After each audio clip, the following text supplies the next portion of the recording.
A war zone, Mayday, dust in the mayday. air, Do you read me? gunfire in the distance, far away, like thunder that never stops. Signal lost. Get Sophia out of there Reyes now. Lindqvist is 34 years old. She is a war correspondent. She has seen things that most people only see in nightmares. Tonight, she is standing outside a bombed building, talking into her microphone, telling the world what is happening in this small, forgotten town. She finishes her report. The camera crew packs up. She is tired. Her hands are shaking, just a little. The way they always do after a broadcast like this. Back in her tent, she turns on an old radio. It is a habit from her childhood. She does not know why she does it. She just likes the sound of voices from far away, talking to no one in particular. Tonight, through the static, she hears something strange. A voice, old and slow, speaking a string of numbers and letters. A call sign. And underneath it, a message. This is Whiskey 6 Tango calling for my daughter. If you can hear this, come home. Sophia sits very still. She has heard this exact call sign before. She has used it before, in her own broadcasts. She has never known where she learned it. She just always knew it, the way you know your own name. Somewhere, an ocean away, an old man in a lighthouse cottage in Maine is about to send that same message again, like he has done every year for 40 years. And neither of them knows yet that they are listening for each other. Let us go back, 40 years back, to a small fishing village on the coast of Maine. Tomas Reyes is 30 years old. He works as the lighthouse keeper. It is a quiet job, a lonely job, but he loves the sea, and the sea seems to love him back. One winter, a ship comes into the harbor for repairs, and on that ship is a young woman named Elena Lindqvist. She is the daughter of a shipping company owner, a very rich man named Henrik Lindqvist. Elena is supposed to be visiting for only a few days. She stays for 3 months. Tomas and Elena fall in love the way people fall in love in old stories, slowly at first, and then all at once. They marry in a small church, with only the harbor workers as witnesses. Elena's father is not invited. He would never have come. Henrik Lindqvist does not accept the marriage. He tells Elena that a lighthouse keeper is not good enough for his daughter. He cuts off her money. He tells her she has made her choice, and now she must live with it. Elena does not care. She is happy. A year later, their daughter is born. They name her Sophia. For 2 years, they live a simple, happy life by the sea. Tomas works the light every night. Elena teaches Sophia to swim before she can properly walk. It seems like nothing could break this family apart. But Henrik Lindqvist has never stopped watching them from a distance, and he has never stopped being angry. One night, a storm comes. Not an ordinary storm. The kind that old fishermen still talk about decades later in low voices. Elena and baby Sophia are on a small boat, coming back from visiting Elena's sick aunt on a nearby island. Tomas begs her not to go, but the aunt is dying, and Elena wants her daughter to meet her before it is too late. The storm catches them on the way back. The boat is thrown against the rocks. Tomas watches from the lighthouse, helpless, as the small boat disappears into the waves. He runs down to the water. He searches all night. At dawn, rescue boats find wreckage from the boat, but no bodies. The official report, written days later, says that Elena Lindqvist and her infant daughter Sophia were lost at sea, presumed drowned. Tomas never believes it. He searches every cove, every rock, every fishing village up and down the coast for a year. He finds nothing. Eventually, broken and alone, he goes back to his post at the lighthouse because it is the only thing keeping him alive. But the truth is very different from what the report says. And the man who wrote that report was paid to write it. Elena did not drown. She was pulled from the water, barely alive, by a fishing boat that was quietly working for one man, Henrik Lindqvist. Here is what really happened that night. Henrik Lindqvist had men watching the coast, waiting for any chance to separate his daughter from a marriage he hated. When word reached him that Elena's boat was missing in the storm, he sent his own private crew out before the official rescue teams even launched. They found Elena unconscious, clinging to a piece of the broken boat. Baby Sophia was still wrapped tightly against her chest, alive, crying, freezing cold, but alive. Henrik made a choice that night that would poison 3 lives for the next 30 years. He took the baby. He told his men that Elena had died in the water and that only the child survived. He paid the Coast Guard official generously to write a report saying both mother and child were lost. Elena, still unconscious and half drowned, was moved to a private hospital far away under a different name, told when she woke up that her daughter had died and that Tomas did not want to see her because he blamed her for the accident. It was, of course, a lie. Every part of it. But grief makes people believe terrible things, especially when they are too weak and too broken to ask questions. Baby Sophia was raised far away in Sweden by a distant cousin of the Lindqvist family, given the surname Lindqvist alone at first, told years later, when she was old enough to understand money and shame, a story about parents who had died in a shipping accident. Tomas Reyes spent the rest of his life thinking his whole family had drowned in front of him. And somewhere in Sweden, a little girl was growing up with a rare habit. Whenever she felt scared or alone, she would hum a strange string of numbers without knowing where she had learned it or why it comforted her so much. Years pass. Tomas never remarries. He never leaves the Lighthouse job, even long after he could have retired comfortably. He discovers amateur radio almost by accident when a fellow keeper down the coast shows him how to build a simple set. At first, it is just something to fill the long, empty nights. But slowly, it becomes something more. Every year, on the date of the storm, Tomas broadcasts the same message into the dark. He does not expect an answer. He has stopped expecting anything, really. But some nights, sending that message into the emptiness feels like the only way he can still speak to his daughter. This is Whiskey 6 Tango, calling for my daughter. If you can hear this, come home. The call sign, Whiskey 6 Tango, was something Tomas made up himself in those early years, a private code he had once whispered to baby Sophia as a lullaby, back when she was small enough to fall asleep on his chest while he worked the light. He never told anyone else about it. It was theirs alone. Meanwhile, far away in Sweden, a teenage Sophia Reyes Lindqvist grows up feeling like something is missing, though she cannot say what. She is intelligent, sharp, restless. She reads everything she can about the shipping accident that supposedly took her parents, but the official reports tell her almost nothing. At 19, she decides to become a journalist, not because anyone told her to. Something in her simply needs to find out the truth about things, always, no matter how uncomfortable the truth turns out to be. She has no idea yet that this instinct did not come from nowhere.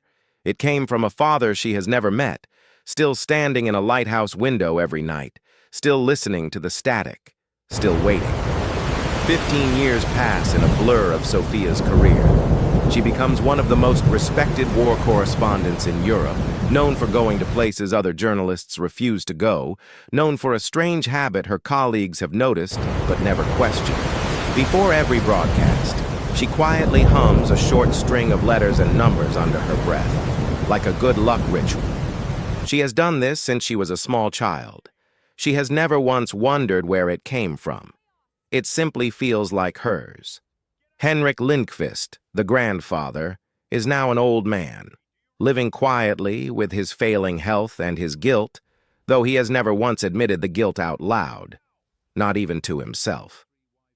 He has watched Sophia's career from a distance with a strange, complicated pride, telling himself that everything worked out for the best, that Sophia became successful because of the life he gave her, not despite the lie he built it on. He has never told Elena the truth. Elena, still believing her daughter died in that storm 30 years ago, has spent her adult life in a kind of quiet grief that never fully lifted, living in a small apartment in Stockholm, working as a translator, never remarrying, never fully explaining to anyone why she flinches every time she hears the sound of the sea. The city is falling into pure chaos. 3 people, one truth, Signal 30 lost. years of silence Get out of there between now. them. And now, on a dusty night Mayday, in a mayday. war Do you zone, read me? on the other city side is of the falling world, into pure Sophia chaos. has just heard a call sign Signal on an lost. old radio Get out of there that now. she has used her entire This is career. G3YVO Spoken by a calling any stranger's voice station. she has never heard I'm before. just watching the waves tonight. She does not know It brings yet, back so many but memories. the search that will I hope finally someone out break there 30 hears years this. of silence has already begun. Sophia cannot sleep that night. She keeps replaying the broadcast in her head. The old man's voice, the exact call sign. It is not a common code. She checked years ago out of simple curiosity and found that this specific combination was never officially registered to anyone. So how did a stranger an ocean away know the exact private code she has hummed since before she can remember? She tells herself it is probably a coincidence. Amateur radio operators sometimes reuse unofficial call signs. It happens. But something in her does not believe that explanation. Not really. When she returns from her assignment 2 weeks later, instead of going home to rest, she does something she has never done before. It brings back She starts so many digging memories. into her own past. I hope someone She out there requests hears her this. adoption and guardianship records from the family lawyer's office in Stockholm. It takes weeks of polite but firm pressure because the Lindqvist family lawyer is clearly uncomfortable with the request, clearly stalling. Finally, a thin folder arrives. It contains almost nothing useful. A guardianship transfer document, a note about a shipping accident. No mention of a father's name at all, just a gap where a whole person should have been. Sophia stares at that gap for a long time. Then she does what she always does when the official story does not add up. She starts pulling the thread anyway. Sophia's investigation takes her first to old newspaper archives about shipping accidents near the coast of This Maine is from 30 years G3YVO ago. calling any station. It takes days I'm of just watching searching the in a waves language tonight. that is not her It brings first, back so many in records memories. that were never I hope properly someone digitized. out there hears this. Finally, she finds it. A short article, 3 paragraphs long, about a boat lost in a storm near a small fishing village. A young mother and her infant daughter, presumed drowned. The mother's name is listed only as E. Lindqvist. No father's name. No further details. Something about the coincidence of the surname stops her cold. Lindqvist. Her own name. She digs further and finds a second, much smaller article, buried in a local Maine newspaper archive, about the lighthouse keeper of that same village, a man named Tomas Reyes, who lost his wife and infant daughter in the same storm. Reyes. Her own This middle is name, G3YVO the one she never calling uses, any station. the one on her I'm just official birth watching the waves certificate that tonight. her adoptive It brings family back always so many dismissed memories. as just a I hope formality, someone out there is hears Reyes. this. Sophia sits in her small apartment, holding 2 newspaper clippings 30 years old, and for the first time in her life she understands that the shipping accident story she has been told may not be the whole truth. She books a flight to Maine the very next morning. Sophia arrives in the small coastal village, quiet and gray under a low winter sky. She asks around at the local harbor office, and an old fisherman recognizes the name Reyes immediately. The lighthouse keeper, he says, still lives up there, been there 40-odd years, lost his family in the big storm, way back. Sophia's hands go cold. She asks to be taken to the lighthouse. The road up is steep and narrow. When she arrives, she sees an old man sitting outside a small cottage attached to the lighthouse tower, tuning an old radio set with slow, careful hands. He does not look up right away. Mayday, mayday. Do you When he read finally me? does, city is falling something in into his face pure changes, chaos. just slightly, Signal lost. though he Get out cannot of say there why. now. There is something familiar about this Mayday, stranger mayday. standing Do you at his read me? gate. The city is Something in falling the into shape of pure her chaos. eyes that reminds him of a woman Signal he lost Get out of decades there ago. now. Sophia introduces herself carefully, explaining that she is a journalist researching old radio broadcasts and maritime history along this coast. She does not yet say why she is really there. She is not ready. Tomas invites her in for tea, the way he would invite any polite stranger. He has no idea that the woman sitting across his small kitchen table is the daughter he has been broadcasting to for 40 years. But something is already beginning to stir in both of them. Something older than memory. Something that does not need proof yet to feel true. Over tea, Sophia asks Tomas about his amateur radio hobby, careful to keep her voice light, professional.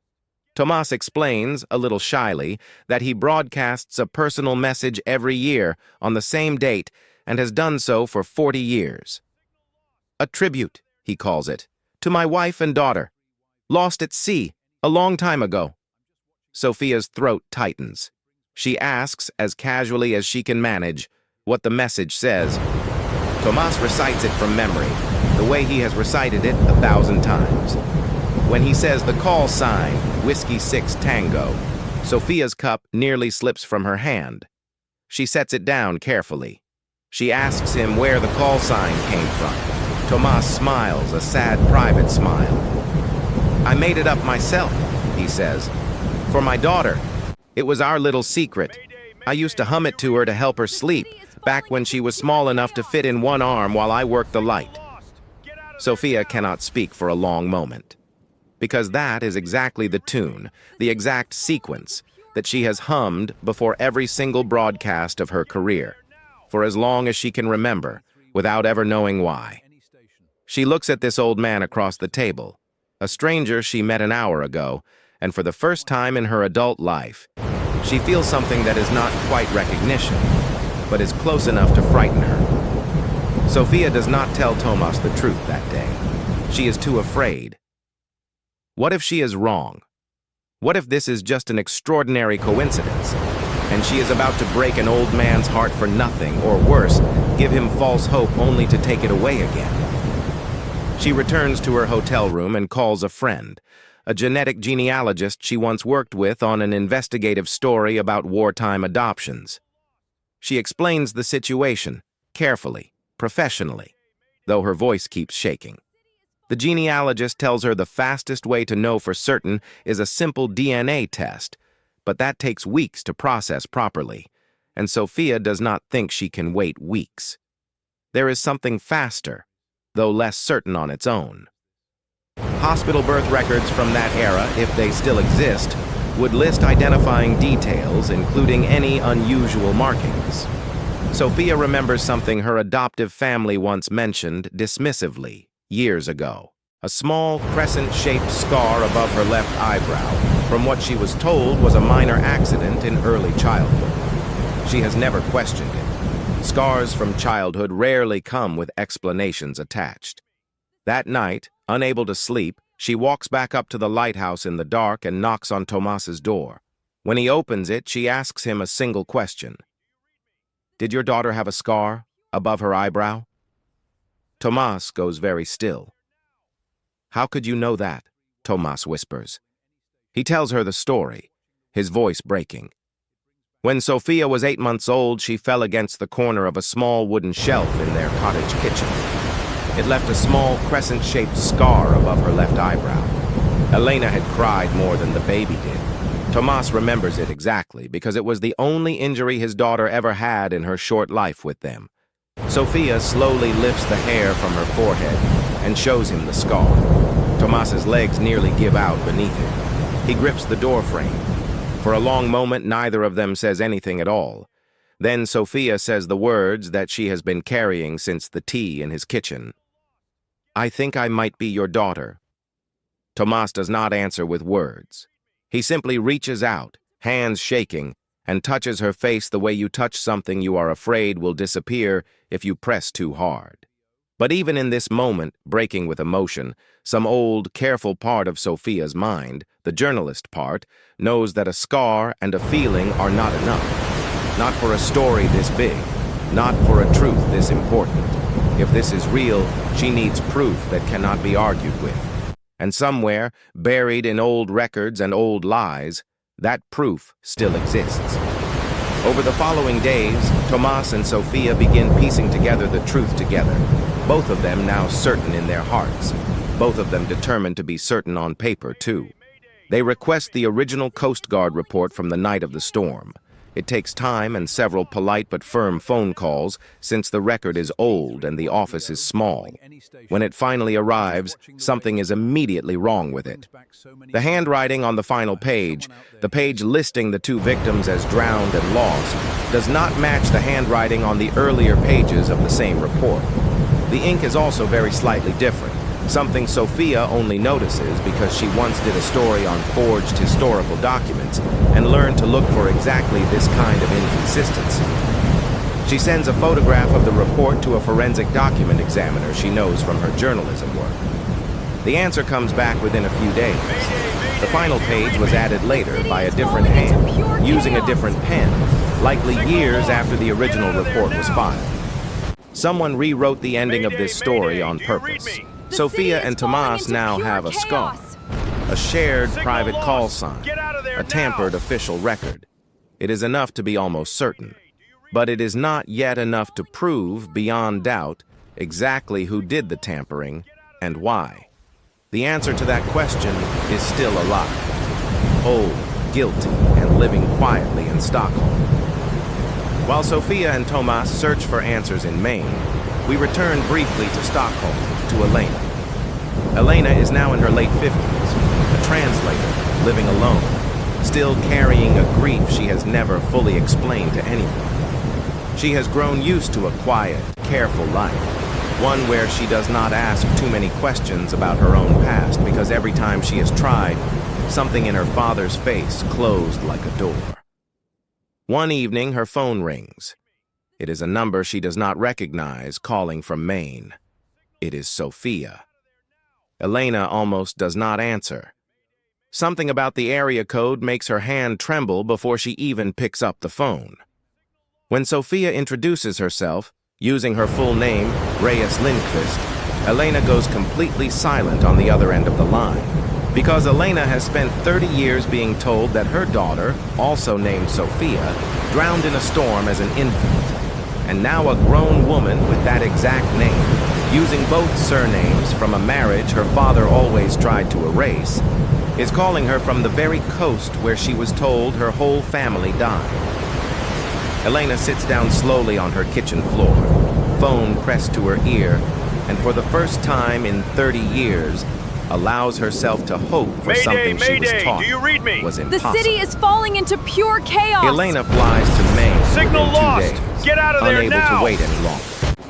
When she sees Mayday, Sophia Mayday, in do person, you read me? standing The beside city is Tomas falling at into the base pure of the Lighthouse, chaos. there is no Signal need lost. for DNA Get out of there tests or now. scars or This handwriting is analysis. G3YVO calling A mother any knows station. her own child, I'm just watching even the after waves 30 tonight. years, It even brings after back a so many lifetime of memories. being told I that hope child someone was out there gone. hears this. The reunion is not loud. There are no dramatic music swells in real life, only quiet crying, and 3 people standing very close together, afraid to let go in case this moment turns out to be another lie. But once the joy settles, just slightly, the anger begins to rise in its place. Because now 3 lives, 30 years of grief, of silence, of a father who thought his family drowned and a mother who thought her child was dead, all trace back to one decision made by one man, Henrik Lindqvist, Elena's father, Sophia's grandfather, still alive, still living comfortably, still, as far as anyone knows, completely unpunished for any what he station. did. I'm just watching Sophia the looks waves at her tonight. mother and her It father brings back so standing many together memories. for the first I time hope in someone 30 out there hears years this. and makes a quiet decision. This story cannot end with just a reunion. It has to end with the truth being told out loud to everyone, including the man who tried to erase it. Sophia does not go to Henrik Lindqvist's home with anger or shouting. She goes as a journalist with evidence. She brings the tampered Coast Guard report, now confirmed by 2 separate forensic document examiners, to have been altered years after the original filing. She brings hospital transfer records she managed to locate, showing a woman matching Elena's description admitted under a false name to a private clinic in the days following the storm. paid for in cash by a shell This company, is G3 later YVO traced back calling to one any of Henrik's station. private holdings. I'm just watching the waves She tonight. brings the guardianship Brings back documents so from many Sweden, memories. showing I hope Sophia someone placed out with a there hears distant this. cousin under a vague story about a shipping accident, funded quietly and consistently by the same family trust. None of it is a confession. All of it, together, leaves no other reasonable explanation. Henrik Lindqvist, now old and frail, sits in his study and looks at the evidence laid out in front of him by the granddaughter he has watched from a distance her entire adult life. He does not deny it. He is too old, too tired, and too aware that the truth has already found its way out of the sea he once thought had buried it forever. He says only one thing, quietly.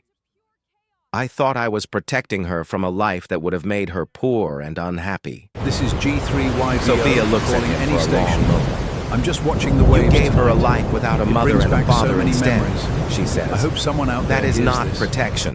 That is just a different kind of loss. There is no dramatic courtroom scene in this story.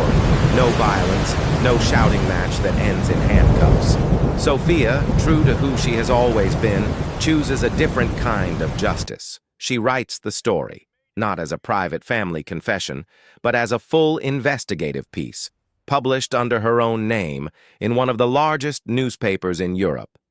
She lays out every document, every date, every falsified record, calmly and clearly, the same way she has laid out war crimes and corruption stories for 15 years. The story does not ask for sympathy. It simply tells the truth, and lets the truth do what truth generally does when it is finally allowed into the light. Henrik Lindqvist's business partners quietly distance themselves. His name, once respected in shipping circles across Northern Europe, becomes a name people mention carefully in lowered voices. He faces a formal inquiry from the Coast Guard Authority regarding the falsified original report, though his age and failing health mean the legal consequences are limited mostly to fines and a public record of wrongdoing that will follow his name forever. For Sophia, this was never really about punishing an old man. It was about making sure the truth existed on paper, permanently, so that no one could ever again quietly rewrite the ending of her family's story. The real justice, the kind that actually matters to her, is already happening in a small cottage by a lighthouse in Maine, where 3 people are slowly learning how to be a family again. 6 months later, Tomas Reyes stands at his radio set for the last time in the old way, though not for the last time ever. Beside him stands Sophia, and beside her, Elena. It is the anniversary of the storm, the same date he has broadcast his message on for 40 years. He switches on the microphone.